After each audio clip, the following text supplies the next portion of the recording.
Hi, Deacon Ed McCormick here. I'm on vacation, but I wanted to share with you a brief message this Sunday. It's the feast of St. Ignatius of Loyola. And the founder of the Jesuits loved to remind us that God is found in all things. And here I am by this beautiful water, this beautiful beach, and it's very, very easy to remember that God's created all of this. And this Sunday, in the second reading, Paul tells us that Christ is our life, and then he says this very interesting thing. He says, Christ is everything and is everything. So Paul and St. Ignatius echo the same idea, that Christ is found in all things, that Christ is our life. Now, how can this be possible? Because we can go through our day and through our lives and it can seem like Christ doesn't seem to be anywhere. And I think what Ignatius and Paul are onto is the following. Here's the first thing, and it really comes to mind in a beautiful place like this, that the one God creates all things by speaking the eternal word. And as God speaks that word or sings that song, all things come into being, into existence.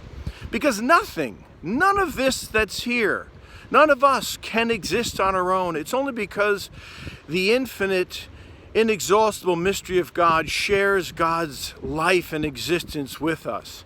And Jesus is that eternal, creative Word of God who is creating everything. And so in that sense, Christ is in everything because he's the one who is creating all things.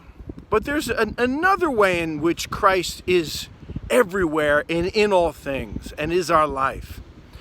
You see, when Jesus was raised from the dead, God's new creation was born. Through the outpouring of the Spirit, God has begun to create our world anew and is calling us, drawing us to live new lives, living out of Christ's life, not out of anger or fear or hate or greed or bitterness or rivalry, but instead out of the inexhaustible love and life that comes from Christ. And he is constantly calling us to become new, fully alive people by living from him and nothing else. So this is the second way that Christ is found in everything and is our life. And here's the third way. Paul talks about Christ reconciling all things, heaven and earth, the divisions in our families and communities in our world. He is the one who is healing all things, healing the divisions within us, healing the divisions between us, within our families and friendships in our world. The risen Lord is working through the Spirit right now to bring about this healing and is calling us to live from this healing power and presence.